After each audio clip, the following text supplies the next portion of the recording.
Good evening. ഞാൻ Donna. Kodanchery media. സന്ധ്യാവാർത്തയിലേക്ക് സ്വാഗതം. ദേവേന്ദുവിനെ സംസ്കരിച്ചു. അമ്മയെയും അമ്മാവനെയും സ്റ്റേഷനിൽ നിന്ന് വിട്ടില്ല.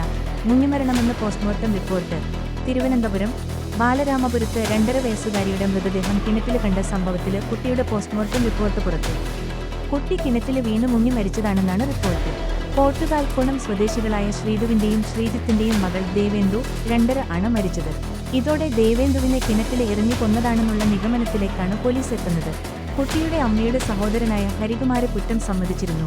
കുട്ടിയെ ഇയാള് കിണറ്റിൽ എറിഞ്ഞു കൊന്നെന്ന നിഗമനത്തിലാണ് പോലീസ് അന്വേഷണം നടത്തിയിരുന്നത്. ചോദ്യം ചെയ്യലിലെ ഇയാള് കുറ്റം സമ്മതിക്കുകയായിരുന്നു. കുട്ടിയുടെ ശരീരത്തിലെ മുറിവുകൾ ഇല്ലെന്ന് ദേഹപരിശോധനയിൽ വ്യക്തമായി. വീട്ടില് തന്നെയുള്ള ആള് തന്നെയാണ് കുട്ടിയെ അപായപ്പെടുത്തിയതെന്ന് പോലീസിന് ഉറപ്പായിരുന്നു. കുട്ടിയുടെ അമ്മ, അച്ഛന്, മുത്തശ്ശി എന്നിവരെയും പോലീസ് ചോദ്യം ചെയ്തിരുന്നു.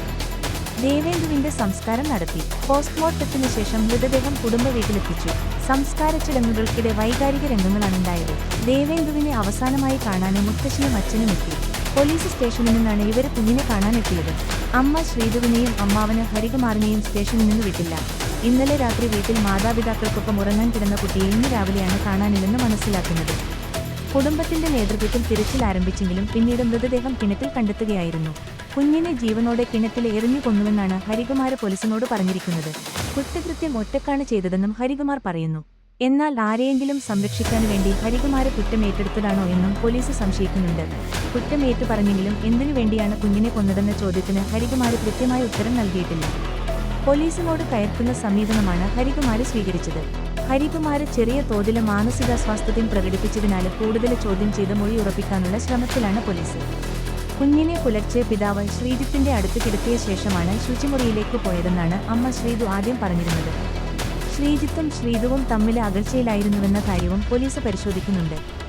കുട്ടിയുടെ ശരീരത്തിലെ മറ്റു മുറിവുകൾ ഒന്നുമില്ലെന്ന് ഇൻക്വസ്റ്റ് റിപ്പോർട്ടിൽ പറയുന്നു. ബലപ്രയോഗം നടത്തിയതിന്റെ ലക്ഷണങ്ങളും ദേഹപരിശോധനയിൽ കണ്ടെത്തിയില്ല. ഹരികുമാർ മാനസിക വെല്ലുവിളി നേരിടുന്നയാളാണെന്ന് പോലീസ് പറയുന്നു. പുലർച്ചെ 5:30യോടെയാണ് പോലീസ് വിവരം അറിയുന്നത്. അപ്പോൾ തന്നെ സ്ഥലത്തെത്തി തിരച്ചിൽ തുടങ്ങിയിരുന്നു. ബന്ധുക്കൾ തമ്മിൽ പ്രശ്നങ്ങളുണ്ടായിരുന്നു എന്നാണ് വിവരം. ഈ വീട്ടിൽ ചെറിയൊരു തീപിടുത്തം ഉണ്ടായിരുന്നു. കുഞ്ഞിനെ കാണാനില്ലെന്ന വാർത്ത വന്നതോടെ എംഎൽഎ ഉൾപ്പെടെയുള്ളവർ സ്ഥലത്തെത്തി. തല ഭിത്തിയിൽ ഇടിപ്പിച്ചു, ലൈംഗിക ബന്ധത്തിന് നിർബന്ധിച്ചു, ലഹരി നൽകാറുണ്ട്, ജീവനായി പിടഞ്ഞ പെൺകുട്ടി. കൊച്ചി ചോട്ടാനിക്കരയിൽ പോക്സോ കേസ് അതിജീവിതയായ പെൺകുട്ടി നേരിട്ടത് ക്രൂരപീഡനം. ഗുരുതര പരിക്കേറ്റ പെൺകുട്ടി കൊച്ചിയിലെ സ്വകാര്യ ആശുപത്രിയിൽ വെന്റിലേറ്ററിന്റെ സഹായത്തോടെയാണ് ജീവൻ നിലനിർത്തുന്നത്. അറസ്റ്റിലായ ആൺസുഹൃത്ത് അനൂപിനെതിരെ ബലാത്സംഗം, വധശ്രമം തുടങ്ങിയ കുറ്റങ്ങൾ ചുമത്തി. പെൺകുട്ടിയുടെ വീട്ടിൽ പ്രതിയെ എത്തിച്ചു തെളിവെടുത്തു. വൈകിട്ട് കോടതിയിൽ ഹാജരാക്കും. പെൺകുട്ടിയുടെ വീട്ടിലെത്തിയിരുന്ന അനൂപ് നാട്ടുകാർക്കും തലവേദനയായിരുന്നു. ഇക്കാര്യം ചൂണ്ടിക്കാട്ടി പോലീസിന് നൽകിയ പരാതി പുറത്തുവന്നു. ലഹരിക്കേസിൽ ഉൾപ്പെടെ പ്രതിയായ അനൂപ് പെൺകുട്ടിക്ക് ലഹരി നൽകിയിരുന്നതായും പോലീസ് സംശയിക്കുന്നു. തലയോലപ്പറമ്പ് വെട്ടിക്കാട്ടുമുക്ക് കുഴിപ്പുറത്ത് വീട്ടിൽ അനൂപിന് 1 വർഷത്തോളമായി പെൺകുട്ടിയുമായി അടുപ്പമുണ്ട്. മക്കളില്ലാത്തതിനാൽ ചോറ്റാനിക്കരയിലെ ദമ്പതികൾ ദത്തെടുത്തതാണ് പെൺകുട്ടിയെ. ഭർത്താവ് മരിച്ച ശേഷം മാതാവും പെൺകുട്ടിയും മാത്രമായിരുന്നു വീട്ടിൽ. മാതാവും പെൺകുട്ടിയും തമ്മിൽ ഇടയ്ക്കിടെ വഴക്കുണ്ടാകാറുള്ള കാര്യം നാട്ടുകാർ പോലീസിന് നൽകിയ പരാതിയിലും പറയുന്നുണ്ട്. ഇതിനിടെയാണ് അനൂപുമായി അടുപ്പമാകുന്നത്. ഇയാൾ വീട്ടിലെ സന്ദർശകനായി. പലപ്പോഴും മകളുടെ ദേഹത്തെ മുറിവുകൾ കണ്ട് മർദ്ദനമേറ്റതാണെന്ന് മനസ്സിലായിരുന്നുവെന്ന് മാതാവ് വെളിപ്പെടുത്തി. അനൂപിനെ ചൊല്ലി മകളുമായി പലപ്പോഴും പ്രശ്നങ്ങൾ ഉടലെടുത്തതോടെ പേടികൊണ്ടാണ് താൻ മറ്റൊരിടത്തേക്കു മാറി താമസിച്ചതെന്നും മാതാവ് പറഞ്ഞിരുന്നു. മറ്റ് ആൺസുഹൃത്തുക്കളുമായുള്ള അടുപ്പത്തെ ചൊല്ലി പെൺകുട്ടിയെ ഇയാൾ മർദ്ദിച്ചിരുന്നുവെന്നാണ് വിവരം. ശനിയാഴ്ച രാത്രി 11 മണിയോടെ പെൺകുട്ടിയെ ഫോണിൽ വിളിച്ചു കിട്ടാതായതോടെ സുഹൃത്തിന്റെ സ്കൂട്ടറിൽ ഇവിടെ എത്തുകയായിരുന്നു. വീടിനുള്ളിൽ കയറിയപ്പോൾ തന്നെ മർദ്ദിച്ചു എന്നാണ് ഇയാൾ പോലീസ് നൽകിയ മൊഴി. വീടിനുള്ളിൽ നിന്ന് കയ്യിൽ കിട്ടിയ വസ്തുക്കളൊക്കെ വെച്ച് ഉപദ്രവിക്കുകയും തല ഭിത്തിയിൽ ഇടിപ്പിക്കുകയും ചെയ്തു. ഇതിനിടെ പെൺകുട്ടിയെ ലൈംഗിക ബന്ധത്തിന് നിർബന്ധിച്ചു. തർക്കം രൂക്ഷമായതോടെ താൻ മരിക്കാൻ പോവുകയാണെന്ന് പറഞ്ഞ് പെൺകുട്ടി ഷാൾ കഴുത്തിൽ കുരുക്കി. പോയി ചത്തോ എന്ന് താൻ പറഞ്ഞെന്നും അനൂപ് പോലീസിന് മൊഴി നൽകി. ഇതോടെ ഫാനിൽ കെട്ടിയ ഷാളിൽ തൂങ്ങിയ പെൺകുട്ടി മരണവെപ്രാളം കാട്ടിയോടെ ഇയാൾ കത്തിയെടുത്ത് ഷാൾ മുറിച്ചിട്ടു. ഈ സമയത്ത് പെൺകുട്ടി ബഹളം വെച്ചപ്പോൾ താൻ വാ പൊത്തിപ്പിടിച്ചുവെന്നും അനൂപിന്റെ മൊഴിയിലുണ്ട്. തലയ്ക്കും കഴുത്തിനുമേറ്റ ഗുരുതരമായ പരുക്കും ശ്വാസം മുട്ടിയതുമാണോ പെൺകുട്ടിയുടെ ആരോഗ്യനില ഗുരുതരമാക്കിയത്. ഇതിനുശേഷവും മണിക്കൂറുകളോളം ഇയാൾ ഇവിടെയുണ്ടായിരുന്നു. പെൺകുട്ടിക്ക് അനക്കമൊന്നുമില്ലെന്ന് മനസ്സിലായതോടെ വെളുപ്പിന് 4-ന് മറ്റൊരു സുഹൃത്തിനെ വിളിച്ചുവരുത്തി പിന്നിലെ വാതിൽ തുറന്ന് മതിൽ ചാടി അനൂപ് സ്ഥലം വിട്ടെന്ന് പോലീസ് പറഞ്ഞു. ഞായറാഴ്ച വൈകിട്ട് 4 മണിയോടെ ഇവിടെയെത്തിയ ബന്ധുവായ സ്ത്രീയാണ് സോഫയിൽ അനക്കമറ്റ നിലയിൽ പെൺകുട്ടിയെ കാണുന്നത്. അർദ്ധനഗ്നമായ അവസ്ഥയിലായിരുന്നു. വീടിന്റെ പിന്നിലെ വാതിൽ തുറന്നിട്ടിരുന്നു. പെൺകുട്ടിയെ തൃപ്പൂണിത്തുറ സർക്കാർ ആശുപത്രിയിലും എറണാകുളം ജനറൽ ആശുപത്രിയിലും എത്തിച്ച ശേഷം സ്വകാര്യ ആശുപത്രിയിലെ ICUവിലേക്ക് മാറ്റി. ഞായറാഴ്ച രാവിലെ തന്നെ അനൂപിനെ കസ്റ്റഡിയിലെടുത്തിരുന്നു. താൻ മർദ്ദിച്ചെങ്കിലും പെൺകുട്ടി തൂങ്ങിമരിക്കാൻ ശ്രമിച്ചതിന് ഉത്തരവാദിയല്ലെന്നാണ് പ്രതിയുടെ മറുപടി. കഞ്ചാവ് കേസിലെ ഇടുക്കി പീരുമേട് പോലീസ് സ്റ്റേഷനിലും അടിപിടി കേസുകൾക്ക് തലയോലപ്പറമ്പ് സ്റ്റേഷനിലും അനൂപിനെതിരെ കേസുകളുണ്ട്. ചണ്ഡിഗഡ് മേയർ തിരഞ്ഞെടുപ്പ് എ-പി കോൺഗ്രസ് സഖ്യത്തിനെതിരെ ബിജെപിക്ക് വിജയം. ചണ്ഡിഗഡ് കഴിഞ്ഞ വർഷം ക്രമക്കേട് നടത്തിയതു കൈയോടെ പിടികൂടിയ ചണ്ഡിഗഡ് കോർപ്പറേഷനിൽ ഇത്തവണ നടന്ന മേയർ തിരഞ്ഞെടുപ്പിൽ എ-പി കോൺഗ്രസ് സഖ്യത്തിനെതിരെ ബിജെപിക്ക് വിജയം. എ-പി കോൺഗ്രസ് സഖ്യത്തിന്റെ സ്ഥാനാർത്ഥി പ്രേംലതയ്ക്ക് 17 വോട്ടും ബി-ജെ-പി സ്ഥാനാർത്ഥി ഹർപ്രീത് കൗർ ബാബ്ലയ്ക്ക് 19 വോട്ടുകളുമാണ് ലഭിച്ചത്. വ്യാഴാഴ്ച രാവിലെ 11:20 ചണ്ഡിഗഡ് മുനിസിപ്പൽ കോർപ്പറേഷന്റെ അസംബ്ലി ഹാളിൽ ആരംഭിച്ച പോളിംഗ് ഉച്ചയ്ക്ക് 12:19 അവസാനിച്ചത്. തിരഞ്ഞെടുക്കപ്പെട്ട കൗൺസിലർമാർ, വോട്ടവകാശമുള്ള ചണ്ഡിഗഡ് എം-പി എന്നിവർ ഉൾപ്പെടെ 35 അംഗങ്ങളാണ് കോർപ്പറേഷന്റെ ഭാഗമായുള്ളത്. BJP 16, AP 13, Congress 6, Chandigarh MP, Congress 1 എന്നിങ്ങനെയായിരുന്നു തിരഞ്ഞെടുപ്പിന് മുൻപുള്ള അംഗങ്ങളുടെ എണ്ണം. തിരഞ്ഞെടുപ്പിന് ദിവസങ്ങൾ മുൻപ് ഒരു കോൺഗ്രസ് കൗൺസിലർ ബിജെപിയിലേക്ക് കൂറുമാറിയതോടെയാണ് അവരുടെ എണ്ണം 16 ഉയർന്നത്. രഹസ്യ ബാലറ്റിലൂടെയായിരുന്നു വോട്ടെടുപ്പ് നടന്നത്. പഞ്ചാബ് ഹരിയാന ഹൈക്കോടതി മുൻ ജഡ്ജി ജയശ്രീ ഠാക്കൂർ തിരഞ്ഞെടുപ്പിൽ സ്വതന്ത്ര നിരീക്ഷകയായി പങ്കെടുത്തു. കഴിഞ്ഞ വർഷം തിരഞ്ഞെടുപ്പ് ക്രമക്കേട് സുപ്രീം കോടതി വരെ എത്തിയതിനാൽ തിരഞ്ഞെടുപ്പ് സുതാര്യമാക്കാൻ കോടതി തന്നെയാണ് നിരീക്ഷകനെ നിയമിച്ചത്. കഴിഞ്ഞ വർഷം നടന്ന മേയർ തിരഞ്ഞെടുപ്പിൽ വരണാധികാരി ക്രമക്കേട് കാട്ടിയത് വിവാദമായിരുന്നു. ഇന്ത്യ മുന്നണിയുടെ കുൽദീപ് കുമാറിനു 20 വോട്ടും ബിജെപിയുടെ മനോജ് സുന്ദറിനു 16 വോട്ടുമാണ് ലഭിച്ചത്. എന്നാൽ ഇന്ത്യ മുന്നണിയുടെ 8 വോട്ടുകൾ വരണാധികാരി അസാധുവാക്കി ബി-ജെ-പി സ്ഥാനാർത്ഥിയെ വിജയിയായി പ്രഖ്യാപിച്ചു. വിഷയം സുപ്രീം കോടതിയിലെത്തുകയും കോടതി കുൽദീപ് കുമാറിനെ വിജയിയായി പ്രഖ്യാപിക്കുകയുമായിരുന്നു. കെസിആറിന്റെ മകള് കവിത കേരളത്തിൽ എവിടെയാണ് താമസിച്ചത്? മത്തനെയം മാറ്റിയത് ഒയാസിസ് കമ്പനിക്കായി. മലപ്പുറം പുതിയ മത്തനെയം വരുന്നതിനു മുൻപ് ഒയാസിസ് കമ്പനി പാലക്കാട് എലപ്പുള്ളി പഞ്ചായത്തിലെ സ്ഥലം വാങ്ങിയെന്നും അവർക്ക് വേണ്ടിയാണ് മത്തനെയം മാറ്റിയതെന്നും പ്രതിപക്ഷ നേതാവ് വി.ഡി. സതീശൻ. ഒരു വകുപ്പുകളുമായും ചർച്ച ചെയ്യാതെ മുഖ്യമന്ത്രിയും എക്സൈസ് മന്ത്രിയും മാത്രം അറിഞ്ഞാണ് കമ്പനിക്ക് അനുമതി നൽകാൻ തീരുമാനിച്ചതെന്നാണ് പ്രതിപക്ഷം ആരോപിച്ചത്. ആ ആരോപണം തെളിയിക്കാനാണ് മന്ത്രിസഭാ കുറിപ്പ് ഹാജരാക്കിയത്. അതിനേക്കാൾ വലിയ എന്ത് തെളിവാണുള്ളത്? അത് വ്യാജരേഖയാണെന്ന് മന്ത്രി പറഞ്ഞിട്ടില്ലെന്നും മലയോര സമരയാത്രയുടെ ഭാഗമായി ഇടവണ്ണയിലെ വാർത്താസമ്മേളനത്തിൽ സതീശൻ പറഞ്ഞു. 2023 മത്തനെയം മാറിയതിന്റെ അടിസ്ഥാനത്തിലാണ് കമ്പനിക്ക് അനുമതി നൽകിയതെന്നും മത്തനെയം മാറിയത് ആരും അറിഞ്ഞില്ലെന്ന് പ്രതിപക്ഷം പറഞ്ഞെന്നുമാണ് മന്ത്രി പറഞ്ഞത്. മാറിയ മത്തനെയത്തിന്റെ അടിസ്ഥാനത്തിലെ മദ്യശാല അനുവദിക്കുന്ന കാര്യം ആരും അറിഞ്ഞില്ലെന്നാണ് പ്രതിപക്ഷം പറഞ്ഞത്. കേരളത്തിലെയും പാലക്കാട്ടെയും ഡിസ്റ്റിലറികൾ അറിയാത്ത കാര്യമാണോ മധ്യപ്രദേശിലും പഞ്ചാബിലും പ്രവർത്തിക്കുന്ന ഒയാസിസ് അറിഞ്ഞത്? മദ്യനയം മാറുന്നതിന് മുൻപേ ഒയാസിസ് കമ്പനി ഇലപ്പള്ളി പഞ്ചായത്തിൽ സ്ഥലം വാങ്ങിയല്ലോ.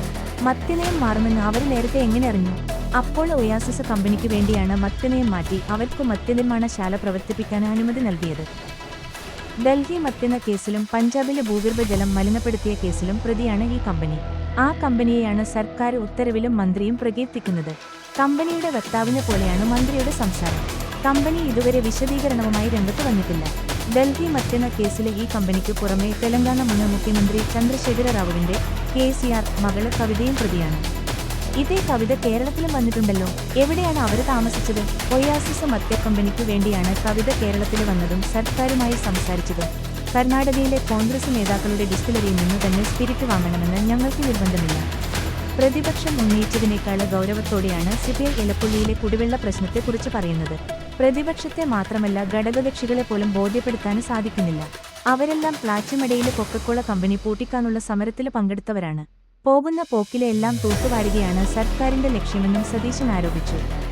മലയോര സമരയാത്രയിൽ പങ്കെടുക്കുമെന്ന തൃണമൂൽ നേതാവ് പി.വി. അൻവറിന്റെ പ്രസ്താവനയോടും സതീശൻ പ്രതികരിച്ചു. യാത്ര നിലമ്പൂരിലെ എത്തുമ്പോൾ അതിൽ പങ്കെടുത്ത് അഭിവാദ്യം അർപ്പിക്കാനുള്ള താൽപര്യം അൻവർ അറിയിച്ചിരുന്നു. യു.ഡി.എഫ് നേതൃത്വവുമായി ആലോചിച്ച് അനുമതി നൽകി. മറ്റു കാര്യങ്ങളിൽ ഉചിതമായ സമയത്ത് തീരുമാനം വരും. വാതിൽ അടച്ചിട്ടുമില്ല തുറന്നിട്ടുമില്ല എന്ന് പറഞ്ഞതിൽ എല്ലാമുണ്ട്, അദ്ദേഹം വ്യക്തമാക്കി. മറ്റൊരു സ്ത്രീയുമായുള്ള അടുപ്പം ചോദ്യം ചെയ്തു. യുവതിക്ക് ഭർത്താവിന്റെ ക്രൂരമർദ്ദനം, കുഞ്ഞിനും പരുക്ക്. ആലപ്പുഴ കലവൂരിൽ യുവതിയെ ഭർത്താവ് മർദ്ദിക്കുന്നതിന്റെ CCTV ദൃശ്യങ്ങൾ പുറത്ത്. ഭാര്യയെ മർദ്ദിച്ചപ്പോൾ കയ്യിലിരുന്ന 3 വയസ്സുള്ള കുഞ്ഞിനും സാരമായ പരിക്കേറ്റു. ഭാര്യയുടെ പരാതിയിൽ മണ്ണഞ്ചേരി സ്വദേശി സനിലിനെതിരെ പോലീസ് കേസെടുത്തു.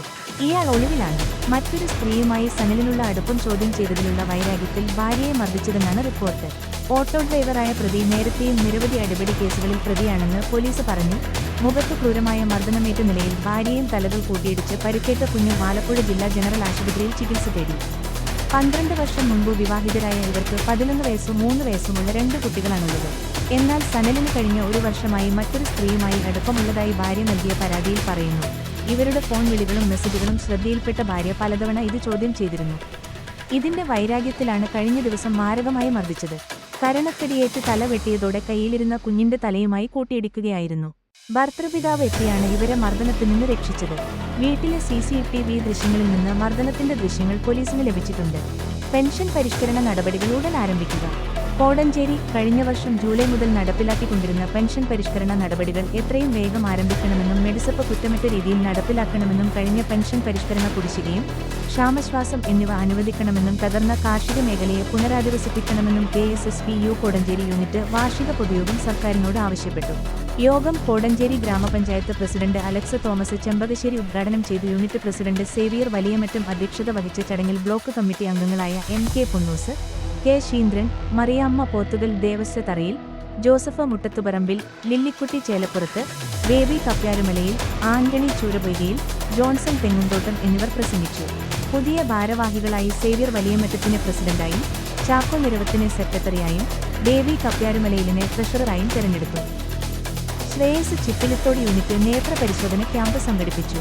കോടഞ്ചേരി, ശ്രേയസ് കോഴിക്കോട് മേഖല ചിപ്പിലിത്തോട് യൂണിറ്റും വി ട്രസ്റ്റ് കണ്ണാശുപത്രിയും സംയുക്തമായി സംഘടിപ്പിച്ച നേത്ര പരിശോധന ക്യാമ്പ് ഡോക്ടർ ജോയിൽ ജെറിൻ ഉദ്ഘാടനം ചെയ്തു. മേഖലാ പ്രോഗ്രാം ഓഫീസർ ലിസി റെജി അധ്യക്ഷം വഹിച്ചു. UDO സിരാജു സ്വാഗതം ആശംസിച്ചു. PRO ലിജോ തോമസ്, ഓപ്റ്റോമെട്രിസ്റ്റുകളായ ഫാത്തിമ ETK, ഷഹ്മ ഹലൻ, ഷഹ്ന, ഷാമിൽ എന്നിവരും യൂണിറ്റ് കമ്മിറ്റി അംഗങ്ങളായ പൗളിത്തമ്പി അച്ചമ്മ, ജോർജ് പ്രമിജ്, സുഭാഷ് ജോർജ്, VM സിസി രാജു എന്നിവർ ക്യാമ്പിന് നേതൃത്വം നൽകി. സെക്രട്ടറി ഷൈനി തോമസ് നന്ദി പറഞ്ഞു. KM മാണി കാരുണ്യ ദിനം പെയിൻ ആൻഡ് പാലിയേറ്റീവിന് വീൽചെയർ നൽകി. കോടഞ്ചേരി, നെല്ലിപ്പൊയിൽ കേരളത്തിന്റെ ധനകാര്യ വകുപ്പ് മന്ത്രിയായിരുന്ന KM മണി സാറിന്റെ 92ാം ജന്മദിനം KM മാണി കാരുണ്യ സ്വയം സഹായ സംഘം കോടഞ്ചേരി കാരുണ്യ ദിനമായി ആചരിച്ചുകൊണ്ട് നെല്ലിപ്പൊയിൽ പെയിൻ ആൻഡ് പാലിയേറ്റീവിന് വീൽചെയർ നൽകി. Vimala hospital doctor Prabhakara, pain and palliative secretary ഇറ്റി പേകുഴിക്ക് വീൽചെയർ കൈമാറി. സംഘത്തിന്റെ പ്രസിഡന്റ് ജോസഫ് മൂത്തേടം അധ്യക്ഷത വഹിച്ചു. വ്യാപാരി വ്യവസായി ഏകോപന സമിതി നെല്ലിപ്പൊയിൽ യൂണിറ്റ് പ്രസിഡന്റ് തോമസ് മൂലേപ്പറമ്പിൽ നടത്തി.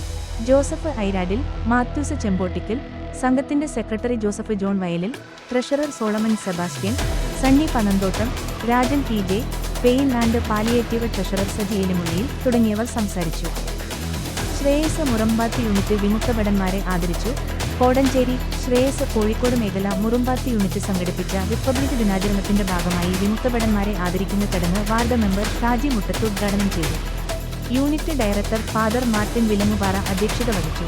യൂണിറ്റ് പ്രസിഡന്റ് പ്രിൻസ് പുത്തൻകണ്ടം സ്വാഗതം ആശംസിച്ചു. മേഖല കോർഡിനേറ്റർ ലിസി റെജി, UDO ഇന്ദിര ദിവാകരൻ എന്നിവർ ആശംസ അർപ്പിച്ചു. യൂണിറ്റ് കമ്മിറ്റി അംഗങ്ങൾ സിമ്മി ജോസഫ്, ജിനു, റോസമ്മ കണിയാങ്കുടി എന്നിവർ നേതൃത്വം നൽകി. യൂണിറ്റ് സെക്രട്ടറി ജിഷ പുതിയടത്ത് ഏവർക്കും നന്ദി അർപ്പിച്ചു. പ്രസ്തുത ചടങ്ങിൽ യൂണിറ്റ് ഡയറക്ടർ രാജ്യത്തിനു വേണ്ടി ജീവിതം മാറ്റിവെച്ച ലിഷു അഗസ്റ്റിൻ, മെൽബിൻ മാത്യു, ബിജു സെബാസ്റ്റ്യൻ എന്നിവരെ പൊന്നാട അണിയിച്ച് ആദരിച്ചു. പാലിയേറ്റീവ് കുടുംബ സംഗമം. കോടഞ്ചേരി ഗ്രാമപഞ്ചായത്തിലെ പാലിയേറ്റീവ് സ്വാന്തന പരിചരണത്തിലുള്ളവർക്ക് വേണ്ടി വിനോദയാത്ര സംഘടിപ്പിച്ചു. കോടഞ്ചേരി പഞ്ചായത്തിൽ ആദ്യമായിട്ടാണ് യാത്ര സംഘടിപ്പിച്ചത്. അവരെ പരിചരിക്കുന്നവരും യാത്രയിൽ പങ്കാളികളായി. പരിപാടി ഗ്രാമപഞ്ചായത്ത് പ്രസിഡന്റ് അലഗസ് തോമസ് ചെമ്പകശ്ശേരി ഫ്ളാഗ് ഓഫ് ചെയ്തു. ക്ഷേമകാര്യ ചെയർപേഴ്സൺ സൂസൻ വർഗീസ്, ഗ്രാമപഞ്ചായത്ത് മെമ്പർമാരായ Lissy Chacko, Riyanas Zubair, Chinna Ashokan, Vanaja Vijayan, Bindu George, Shaji Muttath, Rosily Mathew, Leelamma Kandathil, Rosamma Kayathunkal, Reena Sabu, medical officer doctor Haseena, health inspector Biju Balussery, PHN Alice, program coordinator JHI Joby Joseph തുടങ്ങിയവർ സംസാരിച്ചു. പരിചരണത്തിലുള്ളവരുടെ മാനസിക സന്തോഷവും വാസ്കോഡിഗാമ കപ്പലിറങ്ങിയ ചരിത്രഭൂമി കാണുക എന്ന സ്വപ്നവും പൂവണിഞ്ഞു. പാട്ടും കഥകളുമായി സന്തോഷത്തിന്റെ ദിവ്യ മുഹൂർത്തമായി മാറി. സ്വാന്തന പരിചരണത്തിലുള്ളവരെ ഹൃദയത്തോട് ചേർത്ത് പിടിക്കേണ്ടതും അവർക്കാവശ്യമായ ശാരീരിക മാനസിക പിന്തുണ നൽകേണ്ടത് എല്ലാവരുടെയും ഉത്തരവാദിത്വമാണ് എന്ന് പ്രസിഡന്റ് ഉദ്ഘാടന പ്രസംഗത്തിൽ ഓർമ്മിപ്പിച്ചു. കോടഞ്ചേരി മുരിക്കുംചാൽ ചാലിൽ മീനാക്ഷി 74 നിര്യാതയായി. സംസ്കാരം നാളെ വെള്ളിയാഴ്ച 2025 ജനുവരി 31 രാവിലെ 10 മണിക്ക് വീട്ടുവളപ്പിൽ. മക്കൾ മോഹൻദാസ്, പുഷ്പ. മരുമക്കൾ രവീന്ദ്രനാഥ്, ചിത്ര. വാർത്തകൾ കഴിഞ്ഞു. നമസ്കാരം. വാർത്തകളും പരസ്യങ്ങളും അറിയിക്കുവാൻ വേണ്ടി കോടഞ്ചേരി മീഡിയ അഡ്മിന്മാരെ ബന്ധപ്പെടാവുന്നതാണ്.